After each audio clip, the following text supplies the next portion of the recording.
আসসালামু আলাইকুম। হোমওয়ার্ক ম্যাথে শুরু করতে যাচ্ছি নতুন আরেকটি ভিডিও। এই ভিডিওতে আমরা বহু নির্বাচনী প্রশ্ন নিয়ে আলোচনা করব। 2022-এ যারা এসএসসি পরীক্ষার্থী তাদের জন্য এই ভিডিওটি খুবই গুরুত্বপূর্ণ। আমরা ইতিমধ্যে অনেকগুলো অধ্যায়ের এমসিকিউ টাইপের কোশ্চেন সলভ করে ফেলছি, বিশেষ করে সেট অফ ফাংশন, সূচক ও লগারিদম, ত্রিকোণমিতি, তারপরে জ্যামিতি থেকে বৃত্ত, তারপরে হচ্ছে সসীম ধারা, এইগুলো আমরা করে ফেলেছি।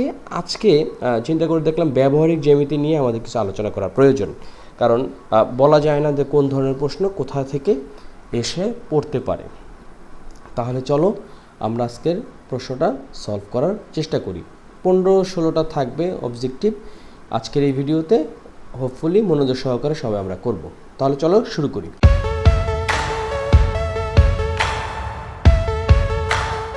তো প্রথম প্রশ্নটা হচ্ছে যে পরিসীমা ও একটি কোণের মান জানার প্রয়োজন কোনটি আঁকতে।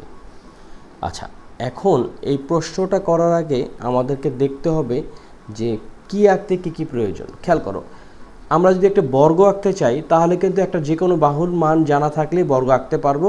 কোণের মান জানা না থাকলেও সমস্যা নাই, কারণ বর্গের আমরা জানি যে কোণগুলো হচ্ছে সমকোণ 90 ডিগ্রি। তো 90 ডিগ্রি আমরা এঁকে ফেলতে পারবো, সুতরাং আলাদাভাবে কোনো মান প্রয়োজন নেই। তো বর্গ হবে না, কারণ বর্গর ক্ষেত্রে একটা বাহুর মান জানা থাকলে হচ্ছে। তাহলে আমরা বর্গটাকে কেটে দিই। তারপরে এই যে দেখো আয়তক্ষেত্র ক্ষেত্রে আমাদের দরকার কি, দুইটা বাহুর মান জানার প্রয়োজন। কোণের মান জানার প্রয়োজন নাই, কারণ আয়তক্ষেত্র হচ্ছে গিয়ে বিপরীত বাহুগুলো সমান এবং কোণটা হচ্ছে সমকোণ। সুতরাং আয়তক্ষেত্রের জন্য আমাদের লাগবে হচ্ছে দুইটা বাহুর মান, কিন্তু এখানে আসছে বলছে কি পরিসীমা ও একটি কোণের মান জানার প্রয়োজন কোনটি একটা। তো আয়তক্ষেত্র হবে না, সামান্তরিক তো হবেও না, কারণ সামান্তরিককেও আমাদের একটা কোণের মান লাগবে এবং দুইটা বাহুর মান লাগবে। থাকলো কি শুধু রম্বস। রম্বস অর্থাৎ একটা দৈর্ঘ্য যদি দেওয়া থাকে আর একটা কোণ যদি দেওয়া থাকে তাহলে আমরা রম্বসটা এঁকে ফেলতে পারবো। তাহলে এটার উত্তর হচ্ছে রম্বস। আশা করি এটা বুঝতে পারছো। আচ্ছা, কয়টি বাহুর দৈর্ঘ্য দেওয়া থাকলে বর্গ অঙ্কন করা যায়। আমরা জানি যে জাস্ট একটা বাহুর দৈর্ঘ্য জানা থাকলে বর্গটা অঙ্কন করা যায়। আচ্ছা, এটা গেল।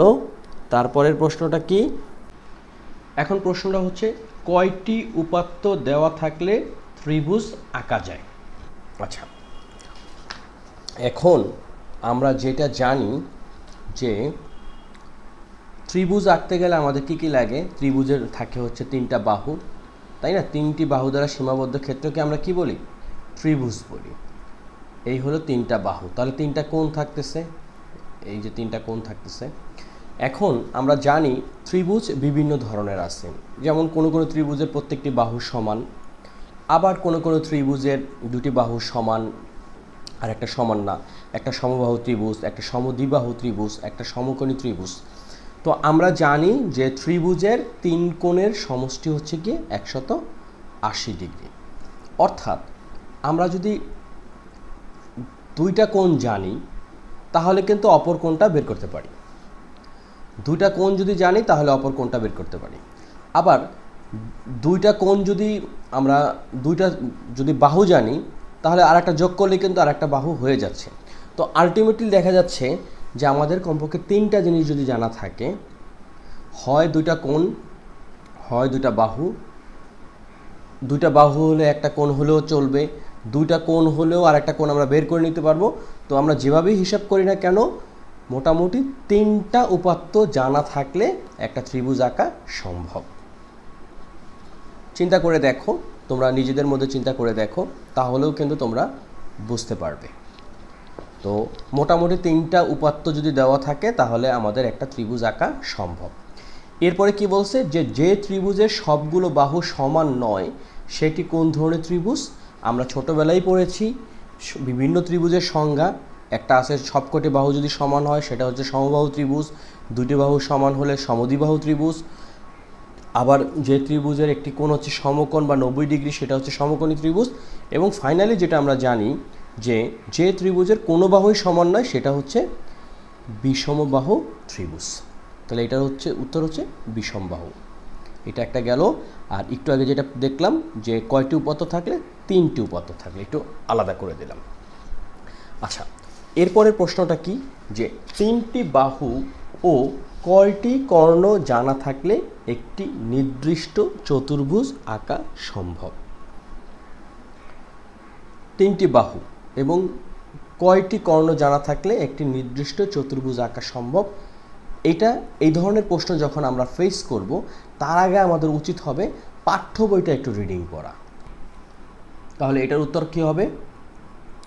এটার উত্তর হবে হচ্ছে গিয়ে, দেখো এখানে প্রশ্নটা হচ্ছে কি, 3টি বাহু ও কয়টি কর্ণ জানা থাকলে একটি নির্দিষ্ট চতুর্ভুজ আঁকা সম্ভব। চতুর্ভুজ আঁকতে মোট 5টা উপাত্ত প্রয়োজন পড়ে।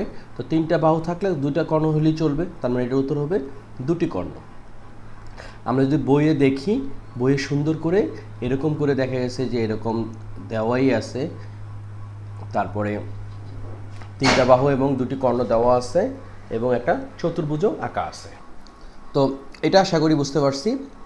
এরপরের প্রশ্নটা কি? এরপরের প্রশ্নটা হচ্ছে যে রম্বস আঁকতে কয়টি উপাত্তের প্রয়োজন? তো খেয়াল করো, আমরা যদি রম্বসটা যদি এভাবে একটু আঁকি, দেখো এই এই এই এই তো রম্বসের কি হয়, 4টা বাহুই কিন্তু সমান হয়, তার মানে আমাদের একটা বাহু লাগবে। এবং রম্বসের কোণগুলো কিন্তু সমকোণ নয়, তার মানে কি এখানেও একটা কোণের প্রয়োজন আছে। তাহলে সহজেই বোঝা যাচ্ছে রম্বস আঁকতে কি 2টি উপাত্তের প্রয়োজন। আচ্ছা, নিচের তথ্যগুলো আলোকে প্রশ্নও আমাদের সমাধান করতে বলছে। একটি সমকোণী ত্রিভুজের অতিভুজ 15 সেন্টিমিটার, অপর 2টি বাহুর অন্তর হচ্ছে 3 সেন্টিমিটার যদি হয় অপর 2টি বাহুর অন্তর। একটি সমকোণী ত্রিভুজের অতিভুজ হচ্ছে 15 সেন্টিমিটার এবং আমাদেরকে কি বলছে যে অপর 2টি বাহুর অন্তর হচ্ছে 3 সেন্টিমিটার, তাহলে ক্ষুদ্রতম বাহুর দৈর্ঘ্য কত? তো চিন্তা করে দেখো যে আমরা যদি একটা সমকোণী ত্রিভুজ নেই, দেখো এই হচ্ছে আমাদের সমকোণী ত্রিভুজ। তো এইখানে কি বলছে? এখানে বলছে অতিভুজ হচ্ছে 15 সেন্টিমিটার। ওকে, মানলাম। এখন কথা হইতেছে গিয়া এখানে এটার একটা বাহুর দৈর্ঘ্য আছে, এইটার একটা বাহুর দৈর্ঘ্য আছে, কিন্তু এই দুটার মানে যাই হোক না কেন এই দুটা বাহুর অন্তর হচ্ছে গিয়ে 2টি বাহুর এটা একটা আসবে, এটা একটা আসবে, কিন্তু দুটার বিয়োগফল হবে হচ্ছে 3 সেন্টিমিটার। এখন প্রশ্নটা হচ্ছে সেটা কত?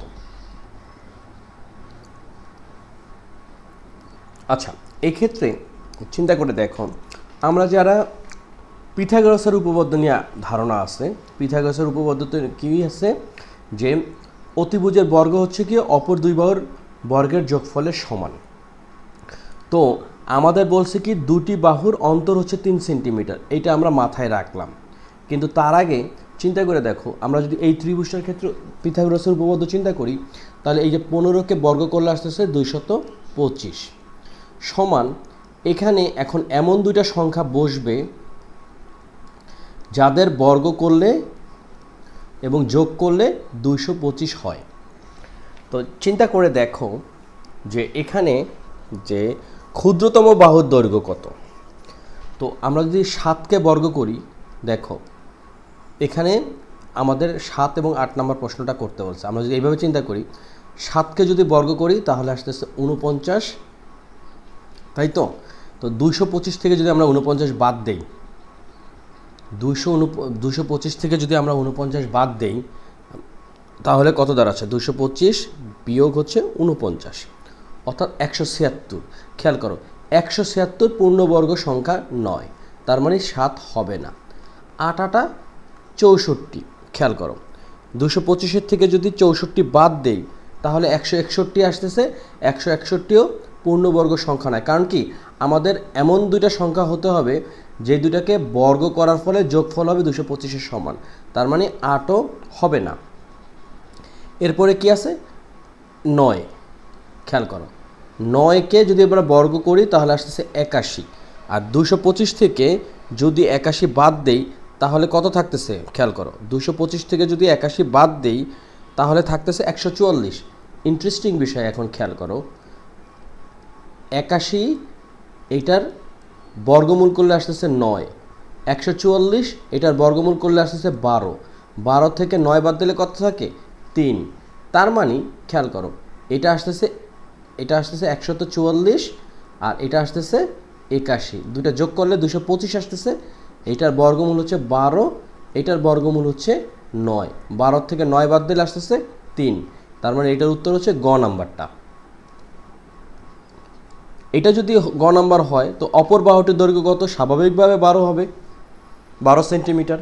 খুব সহজেই হয়ে গেল, একই সাথে দুটো অঙ্ক আমরা করে ফেললাম। আচ্ছা, এরপরের প্রশ্নটি কি? সেটা হচ্ছে যে ত্রিভুজ আঁকতে প্রয়োজন 3টা ধরন দেওয়া আছে। তো 1 নাম্বার, এটা তো ঠিকই আছে, ত্রিভুজ আঁকতে 3টি বাহুর প্রয়োজন, 2টি বাহু এবং একটি অন্তর্ভুক্ত কোণ। হ্যাঁ, তাও আমাদের ত্রিভুজ আঁকা সম্ভব। 2টি কোণ এবং একটি বাহু, আমরা যদি চিন্তা করি যে এই যে একটা বাহু নিলাম আমরা, এখন এই যে একটা কোণ আঁকলাম, এখন এই কোণ এখানে একটা আঁকলাম, আবার এই কোণ ধরলাম হচ্ছে এইভাবে একটা আঁকলাম, তাহলে তো ত্রিভুজ নাও হইতে পারে, তাই না? সুতরাং আমাদের 2টা বাহু এবং একটা অন্তর্ভুক্ত কোণ হলেই আঁকতে পারবো, বাট 2টা কোণ এবং একটা বাহু যদি হয় তাহলে ত্রিভুজ হচ্ছে না। তাহলে এটার উত্তর কি? 1 আর 2, 1 আর 2 মানে হচ্ছে ক। আশা করি বুঝতে পেরেছ। এরপরে কি? একটি নির্দিষ্ট চতুর্ভুজ অঙ্কনের জন্য কয়টি স্বতন্ত্র উপাত্তের প্রয়োজন? খেয়াল করো, একটা চতুর্ভুজ আঁকার জন্য আমাদের 5টা উপাত্তের প্রয়োজন। কিভাবে কি কি? এখন যদি প্রশ্ন আসে কোন 5টা, সেটা হচ্ছে গিয়ে একটা চতুর্ভুজে তো মানে চতুর্ভুজের যদি প্রত্যেকটা বাহু ডিফারেন্ট হয় তাহলেও আমাদের 4টা বাহুর জন্য, চতুর্ভুজের 4টা বাহুর জন্য 4টা বাহু প্রয়োজন এবং একটা অ্যাটলিস্ট একটা কোণের প্রয়োজন। তার মানে একটি নির্দিষ্ট চতুর্ভুজ অঙ্কনের জন্য স্বতন্ত্র উপাত্ত প্রয়োজন 5টি। পাঠ্য বই যদি তোমরা একটু ঘাটাঘাটি করো তাহলে জিনিসগুলো কিন্তু পাবে। আচ্ছা, নিচের তথ্যটি লক্ষ্য করো। নিচের তথ্যটিতে কী দেওয়া আছে? আয়ত এক ধরনের সামান্তরিক, আচ্ছা এটা ঠিক আছে। বর্গ এক ধরনের আয়ত, এটাও ঠিক আছে। রম্বস এক ধরনের বর্গ, রম্বস কি এক ধরনের বর্গ কি না? না, রম্বস এক ধরনের বর্গ না, কারণ রম্বসের কোণগুলো সমকোণ না আর বর্গের কোণগুলো সমকোণ। তাহলে এটার উত্তর হচ্ছে কি 1 এবং 2। ত্রিভুজের 3টি বাহুর উপর অঙ্কিত বর্গক্ষেত্রসমূহ কয়টি সমকোণ তৈরি করে? ত্রিভুজের 3টি বাহুর উপর অঙ্কিত বর্গক্ষেত্রসমূহ কয়টি সমকোণ তৈরি করে? এটা কিন্তু একটা সুন্দর প্রশ্ন। খেয়াল করো, ত্রিভুজের তো 3টা বাহু থাকে এবং প্রত্যেকটা বাহুর উপর যদি একটা করে বর্গক্ষেত্র আঁকি, তার মানে 3টা বর্গক্ষেত্র আঁকা মানে কি? এই একটা বর্গক্ষেত্র আঁকলাম, এই একটা বর্গক্ষেত্র আঁকলাম, এই একটা বর্গক্ষেত্র আঁকলাম, 3টা বাহুতে 3টা বর্গক্ষেত্র আঁকলাম। তাহলে কয়টা কোণ হইল সমকোণ? একটা সমকোণ, 2টা সমকোণ, 3টা, 4টা, 5, 6, 7, 8, 9, 10, 11, 12। অর্থাৎ এই যদি ত্রিভুজ হয় এবং প্রত্যেকটা বাহুতে যদি আমরা একটা করে কি বলে এটাকে বর্গক্ষেত্র আঁকি, আমরা যদি একটা করে বর্গক্ষেত্র আঁকি, তাহলে তুমি খেয়াল করো এখানে 1, 2 এরকম করে মোট 12টা সমকোণের সৃষ্টি হয়। খুব সহজে কিন্তু আমরা কাজটা করে ফেললাম। আচ্ছা, পরের প্রশ্ন হচ্ছে নিচের কোণটি আঁকতে পরিসীমা ও একটি কোণের মানের প্রয়োজন। তো খেয়াল করো এখানে এটা অবশ্যই হচ্ছে গিয়ে রম্বস। রম্বসে যদি একটা বাহু দেওয়া থাকে বা একটা পরিসীমা যদি দেওয়া থাকে তাহলে কিন্তু আর একটা যদি কোণ থাকে আমরা সুন্দর করে কিন্তু ওই পরিসীমা সমান করে 4টা বাহু এঁকে ফেলবো। আর কোণ দেওয়া থাকলে আমরা নর্মালি কি রম্বস কি এরকম, এই যে এটা হয়তো হয় নাই, এই যে এই বাহুটা যদি জানা থাকে আমাদের, এই বাহুটা যদি জানা থাকে আর এই কোণটা যদি জানা থাকে তাহলে কিন্তু আমরা একটা সহজে রম্বস এঁকে ফেলতে পারবো। আচ্ছা, একটি ত্রিভুজ আঁকার জন্য প্রয়োজন কি? একটি ত্রিভুজ আঁকার জন্য অবশ্যই আমাদের 2টা কোণ এবং একটি বিপরীত বাহু দরকার। তারপরে 2টি বাহু একটু অন্তর্ভুক্ত কোণ সেটাও দরকার। 3টি কোণ হলে তো কথাই নেই। তাহলে এটা কি দাঁড়াচ্ছে? এটা দাঁড়াচ্ছে হচ্ছে একটা ত্রিভুজ আঁকার জন্য প্রয়োজন। ও এখানে একটা কথা আছে, 3টা কোণ জানলাম কিন্তু আমরা যদি বাহু না জানি তাহলে কিন্তু হবে না। তার মানে এটা হবে হচ্ছে 1 আর 2, 1 এবং 2। একটু খেয়াল করে যদি আমরা একটু পড়াশোনা করি তাহলে কিন্তু আমাদের অনেক জিনিসই সলভ হয়ে যায়। এরপরে কি বলছে দেখো, যে ই এফ জি, এই যে ই এফ এবং জি, এটা কি ধরনের ত্রিভুজ? এখন খেয়াল করো, ইএফজিটা যদি আমরা একটু ভালোভাবে খেয়াল করি, যে এখানে একটা আছে হলো 30 ডিগ্রি আর এখানে আছে হলো 35 ডিগ্রি। এর মানে এই সাইডটাতে যেটা হয়েছে এটা সমবাহু ত্রিভুজ। একবার মনে হয়েছিল হবে, কিন্তু আমার মনে হচ্ছে না এটা সমবাহু ত্রিভুজ। যদি সমবাহু না হয় তাহলে এটা একটা বিষমবাহু ত্রিভুজ। বিষমবাহু ত্রিভুজ কি? যে ত্রিভুজের কোনো বাহুই সমান নয়। E F G. আচ্ছা, এরপরে কি বলছে? এফ ই জি এর মান কত? এফ ই জি এর মান কত? এটা যদি আমরা বের করতে চাই তাহলে আমাদেরকে কি করতে হবে?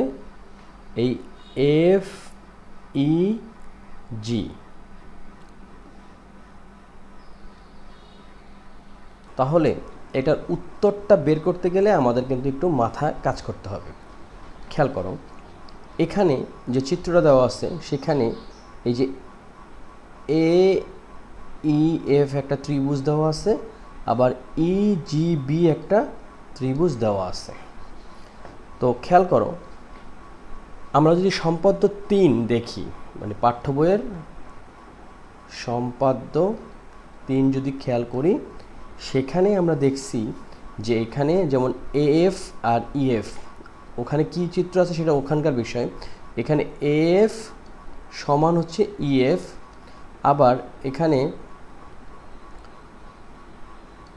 ইজি সমান হচ্ছে জি বি।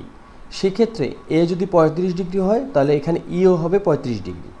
তো খেয়াল করো যে আমরা যদি এই অঙ্কটা করতে চাই তাহলে খেয়াল করো, এটা হচ্ছে 35 ডিগ্রি, এটা হচ্ছে 35 ডিগ্রি। তো 35 আর 35 কত? 70।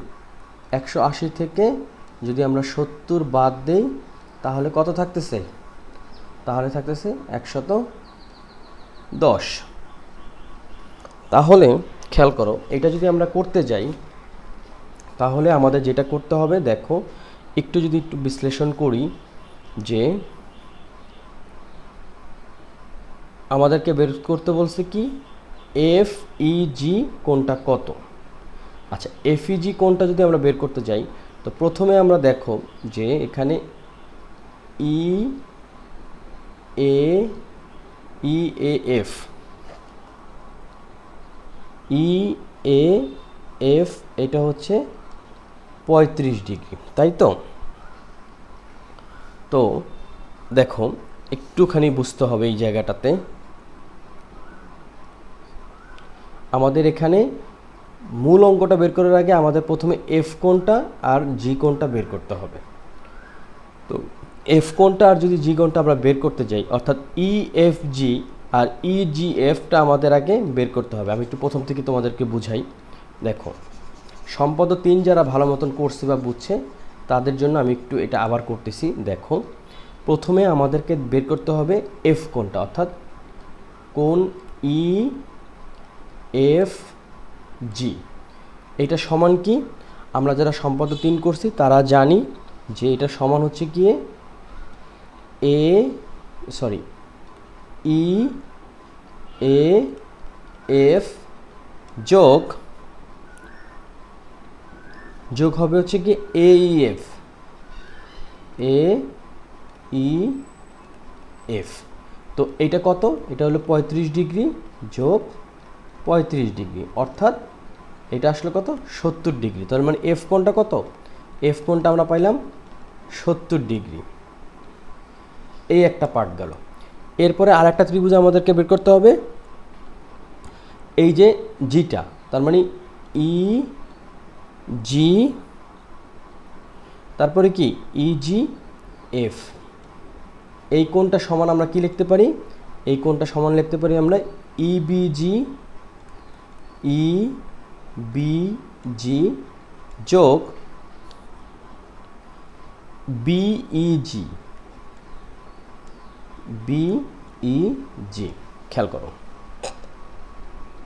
আমি যদি এখানে আরেকটু হাইলাইট করে দিই এইভাবে, একবার আমরা এই এফ কোণটা বের করব আর একবার আমরা এই জি কোণটা বের করব। এখন এই ইবিজি এটা হচ্ছে 30 ডিগ্রি, তাহলে এটাও হচ্ছে 30 ডিগ্রি, তার মানে 60 ডিগ্রি। এখন খেয়াল করো, এফ যদি 70 ডিগ্রি হয়, জি যদি 60 ডিগ্রি হয়, আমরা জানি যে ত্রিভুজের তিন কোণের সমষ্টি হচ্ছে দুই সমকোণ বা 180 ডিগ্রি। তো দুইটা কোণের যদি দৈর্ঘ্য এরকম হয় যে 180 আর বিয়োগ করব হচ্ছে গিয়ে 70 যোগ 60, তার মানে কত? 180 ডিগ্রি বিয়োগ 130 ডিগ্রি, তার মানে সমান কত আসতেছে? 50 ডিগ্রি। তার মানে ই কোণের মান হচ্ছে 50 ডিগ্রি। দেখো সহজেই কিন্তু অঙ্কটা আমরা করে ফেললাম। তোমাদের কাছে একটু কমপ্লেক্স মনে হতে পারে, জাস্ট কিছুই না। আমি তোমাকে বলি যে দেখো এখানে একটা আছে হলো গিয়ে, এটা হলো 35 ডিগ্রি, এটা হলো 35 ডিগ্রি। তাহলে দুইটা যদি 70 ডিগ্রি হয়, তাহলে এটা কত আসতেছে? তো এফটা আসতেছে তখন 70 ডিগ্রি, জিটা আসতেছে 60 ডিগ্রি।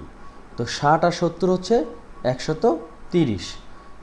তো এই দুইটা কোণ যদি 130 হয়, তো স্বাভাবিকভাবে ই যেটা 130 থেকে 180 থেকে 130 বাদ দিলেই 50 আসতেছে। আচ্ছা, শুধু পরিসীমা দেওয়া থাকলে, পরের অঙ্কটা করতেছি, যে শুধু পরিসীমা দেওয়া থাকলে নিচের কোণটি আঁকা সম্ভব। তো শুধু যদি পরিসীমা দেওয়া থাকে, একটা বাহু যদি দেওয়া থাকে, তার মানে শুধুমাত্র আঁকা সম্ভব হচ্ছে বর্গ, কারণ রম্বস আঁকতে গেলে একটি কোণের প্রয়োজন হবে, আয়তক্ষেত্র আঁকতে গেলে দুটি বাহুর প্রয়োজন হবে, আর ট্রাপিজিয়াম তো হবেই না। তার মানে এটার উত্তর হচ্ছে বর্গ, মানে গ নাম্বারটা। এরপরে কি বলছে?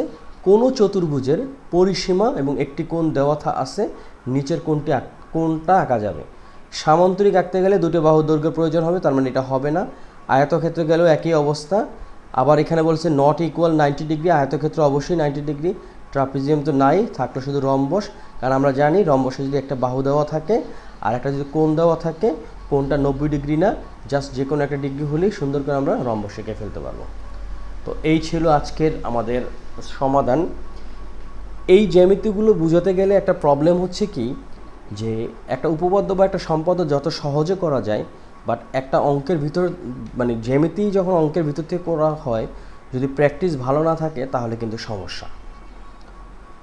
তো আশা করি তোমাদের এটাও অনেক উপকারে দিবে, এবং তোমরা চেষ্টা করবে হচ্ছে গিয়ে যেই জিনিসগুলো খুব ভালো পারো সেইগুলো যাতে খুব ভালোভাবে উত্তর দিতে পারো।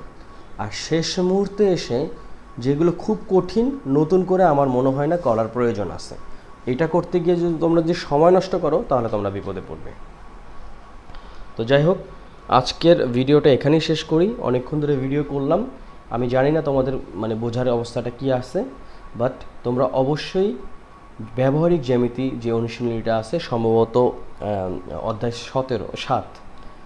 7 অনুশীলনীতে যেটা আছে, তোমরা একটু ভিতরে রিডিংগুলো ঠিক মতন পড়বা, তাহলেই দেখবে এই অঙ্কগুলো খুব সহজে পেরে গেছো। তো তোমরা সবাই ভালো থাকো, সুস্থ থাকো, আল্লাহ হাফেজ। খুব দ্রুত নতুন করে ভিডিও নিয়ে চলে আসবো। আর হোমওয়ার্ক ম্যাথ, তোমরা জানো হোমওয়ার্ক ম্যাথ এটা আমার একটা ইউটিউব অথবা ফেসবুক পেজ। ইউটিউবের চ্যানেলে তোমরা সাবস্ক্রাইব করো, আর ফেসবুক পেজে তোমরা ফলো করো, অন্যদের সাথে শেয়ার করো, যাতে অন্যরাও তোমাদের মতো উপকৃত হয়। তো ভালো থাকো, সুস্থ থাকো, আল্লাহ হাফেজ।